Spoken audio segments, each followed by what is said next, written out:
성경 봉독하겠습니다. 누가복음 2장입니다. 8절부터 14절까지입니다. 우리 8절의 말씀부터 합독하십니다. 그 지역의 목자들이 밤에 밖에서 자기 양떼를 지키더니 주의 사자가 곁에 서고 주의 영광이 그들을 두루 비추매 크게 무서워하는지라. 천사가 이르되 무서워하지 말라. 보라, 내가 온 백성에게 미칠 큰 기쁨의 좋은 소식을 너희에게 전하노라. 오늘 다윗의 동네에 너희를 위하여 구주가 나셨으니 곧 그리스도 주시니라. 너희가 가서 강보에 쌓여 구유에 누워 있는 아기를 보리니 이것이 너희에게 표적이니라 하더니 호련히 수많은 천군이 그 천사와 함께 하나님을 찬송하여 이르되 지극히 높은 곳에서는 하나님께 영광이요 땅에서는 하나님이 기뻐하신 사람들 중에 평화로다 하니라. 아멘. 할렐루야. 아멘. 몇 분과 인사하겠습니다. 하나님께는 영광, 땅에는 평화. 인사가 길지 않았죠? 조금만 길었으면 아마 못하셨을 텐데 오늘 매일신문 기자가 연락이 왔습니다. 오전에 성탄 메시지 필요한데 바로 주십시오. 그래서 제가 바로 드렸습니다. 아마 내일 매일신문에 제 얼굴이 나도 여러분 놀라지 마시고 제가 오늘 본문을 또 중심으로 해서 성탄 메시지를 전했습니다. 오늘 설교 잘 들으시면 내일 신문 안 읽으셔도 아마 될 겁니다. 오늘이 성탄절 전야입니다. 그렇죠? 굉장히 기쁘고 들뜨고 행복한 그러한 날입니다. 내일이면 저 높고 높은 보좌 다 버리시고 이 땅에 성육신 아기 예수님으로 이 땅에 예수님께서 탄생하게 됩니다. 얼마나 기쁜 소식이었던지 10절에 보니까 천군과 천사가 찬양을 합니다. 천사들이 목자들에게 이렇게 이야기합니다. 큰 기쁨의 좋은 소식을 너희에게 전한다라고 했습니다. 기쁨의 소식, 이게 바로 복음입니다. 굿 뉴스죠. 우리를 구원하기 위하여 예수님이 탄생하신다. 이게 바로 성탄절의 핵심적인 메시지입니다. 왜 예수의 탄생이 우리에게 큰 기쁨의 좋은 소식일까? 첫째는 이 소식이 바로 구원의 소식이기 때문에 그렇습니다. 마태복음 1장 21절에 보니까 천사가 요셉과 마리아에게 수태고지를 하죠. 아들을 낳으리니 그 이름을 예수라 하라 그랬습니다. 예수의 뜻이 뭡니까? 뭐죠? 이는 그가 그들의 죄에서 구원할 자임이라 그랬습니다. 바로 죄에서 구원한다. 이게 바로 예수에 담긴 여러분 뜻입니다. 왜 이 죄를 사하시기 위해서 이 땅에 오셨을까 보니까 로마 3장 23절입니다. 모든 사람이 죄를 범하였음에 하나님의 영광이 이르지 못했다. 하나님께 가까이 가고 싶은데 죄가 가로막는 것이죠. 그래서 이 죄라고 하는 것들을 깨트리기 위해서 예수님께서 이 땅에 오십니다. 사도행전 16장 31절이죠. 주 예수를 믿으라. 그리하면 너와 내 집이 구원을 받는다 그랬습니다. 예수 믿으면 구원받게 되는 겁니다. 요한복음 3장 17절입니다. 그죠? 16절은 잘 아는데 16절은 17절은 여러분 잘 모르실 겁니다. 하나님이 그 아들을 세상에 보내심은 세상을 심판하려 하심이 아니요 그로 말미암아 세상을 구원하려 하려 하신다 그랬습니다. 그죠? 예수님 이 땅에 오셔서 죄에서 우리를 구원하셨죠. 죄의 결과가 사망인데 사망에서도 구원하기 위해 여러분 오셨습니다. 저와 여러분들은 예수님 믿고 다 구원받은 사람들입니다. 누구보다 예수님의 탄생을 크게 기뻐하고 하나님께 영광을 돌려야 합니다. 두 번째, 예수님의 탄생은 임마누엘의 여러분 소식입니다. 오늘 23절에 보니까 예수님의 또 다른 이름이 나옵니다. 뭐죠? 임마누엘입니다. 그 뜻이 뭡니까? 하나님이 우리와 함께 계시다. 이런 동행의 의미가 바로 임마누엘이라는 단어에 나와 있습니다.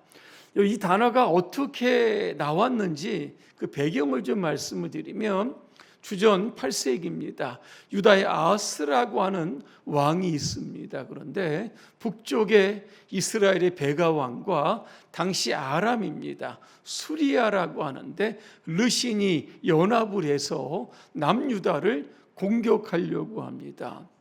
그때 아하스와 유다의 백성들이 얼마나 떨었던지 이렇게 표현합니다. 숲속의 나무들이 바람 앞에 흔들리는 것처럼 흔들렸다 그랬습니다. 굉장히 두려움과 공포가 있었다는 겁니다. 그때 여러분 유다 왕 아하스가 지금 이 위기를 극복할 수 있는 사람은 하나님이 아니라 아수르 제국이다 그랬습니다.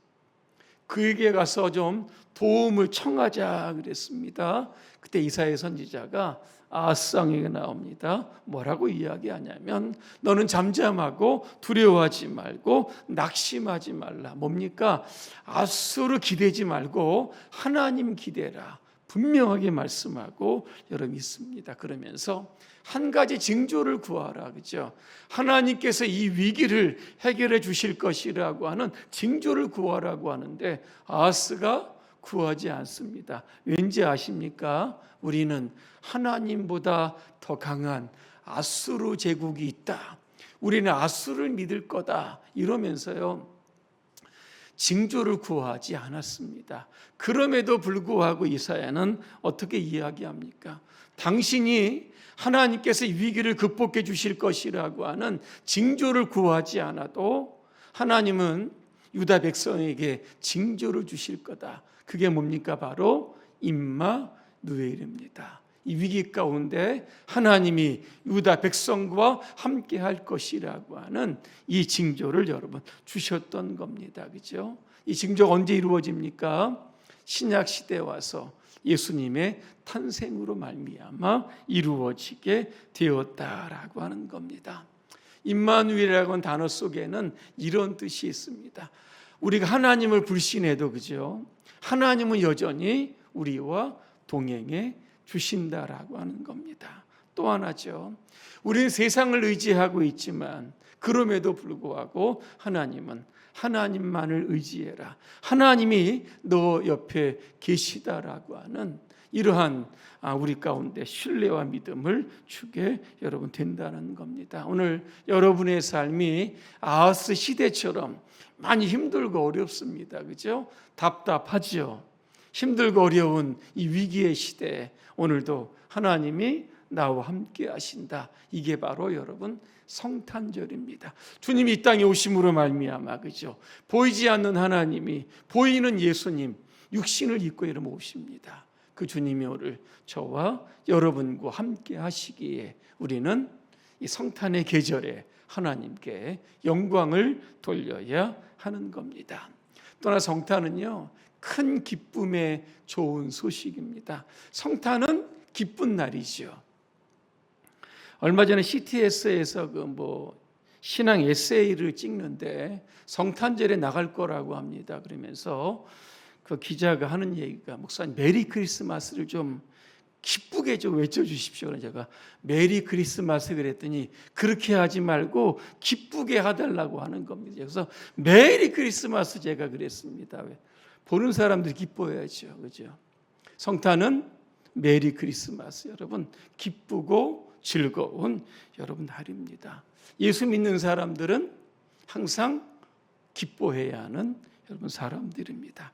마태복음 2장에 보니까 동방박사들 아시죠? 이 동방박사들 보니까 페르시아나 바벨론에 사는 그 어떤 학자들이었다, 지식인이었다 이렇게 표현을 합니다. 이들이 별을 연구하죠. 오늘 뭐 우리가 찬양에도 불렀지만 이상한 별이 났다, 신기한 별이 났다 그러죠. 성경에 기록된 메시아의 별을 아마 연구했던 사람들 같습니다. 그 별을 따라 여러분 어디까지 옵니까? 유대 베들레헴까지 그 별을 쫓아옵니다. 성경에 보니까요, 별이 딱 멈춥니다. 어디에 멈춘가 봤더니 유대 베들레헴 마구간입니다. 거기에 그죠? 예수님이 구유에 누워 계신 겁니다. 아직 마구간이 들어가지 않았습니다. 하지만 별이 멈춘 그때를 기점으로 그들의 반응이 이렇게 됩니다. 그들이 별을 보고 가장 크게 기뻐하고 기뻐하니라 그랬습니다. 그들이 예수 믿는 사람들도 아닌데, 그죠? 완전한 이방인들 아니겠습니까? 그럼에도 이 땅을 구원할 메시아가 탄생하셨기 때문에 너무 기뻐하죠. 그러면서 마구간으로 들어갑니다. 성경에 보니까 엎드렸다 그랬습니다. 예수님께 경배를 하며 황금 유황 몰약을 선물로 드렸던 그 장면이 여러분 나옵니다. 예수님은 기쁨의 여러분 별입니다. 그렇죠? 예수님을 따라가는 사람은 당연히 기뻐할 수밖에 여러분 없는 겁니다. 그래서 성탄절에 우리에게 기쁨의 별로 오신 그 주님을 찬양해야 합니다. 마지막 네 번째는 우리가 왜 성탄절에 이 기뻐해야 될까? 이유는 여기에 있습니다. 바로 예수님이 평화가 되시기 때문입니다. 14절에 나오죠. 땅에서는 평화로다 그랬습니다. 이사야서 9장 6절에 보니까 이사야는 예수님을 가리켜서 평강의 왕이다 그렇게 여러분 소개하고 있습니다. 왜 세상에 여러분 평화가 깨집니까? 이유는 죄 때문입니다. 그렇죠? 에덴에서 죄 지은 이후에 여러분 그 성경의 역사, 인류의 역사를 보시기 바랍니다. 가장 먼저 뭐가 터졌죠? 가인이 아벨을 죽인 살인이죠. 그 이후로 세상은 계속 전쟁을 해왔습니다. 역사적 기록에 보니까 한 인류 역사의 한 92%가 거의 뭐 보이는 전쟁, 내전이었다. 이렇게 역사학자들이 이야기하고 있습니다. 그러면 이 전쟁을 멈출 방법은 뭘까? 그죠? 결국 죄의 문제죠. 죄의 문제를 해결하려면 결국 예수님을 믿어야 하는 거죠. 그래서 하나님이 이 땅에 예수 그리스도를 여러분 보내신 겁니다. 원자 폭탄의 아버지 혹시 여러분 아십니까? 누군지? 오펜하이머입니다. 이분이요, 미 국회에서 초청을 받아 연설을 합니다. 사람들이 질문을 합니다. 당시 원자폭탄을 만들었는데 이 원자폭탄을 막을 수 있는 무기가 도대체 뭐냐 그렇게 물었습니다. 그때 그가 뭐라고 이야기합니까? 평화다 여러분 그랬습니다.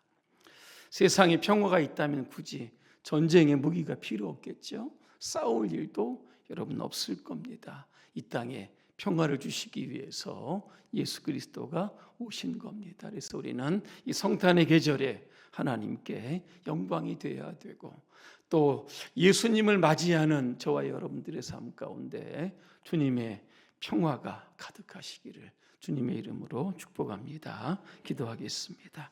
은혜로우신 하나님, 내일은 주님께서 이 땅에 탄생하신 날입니다.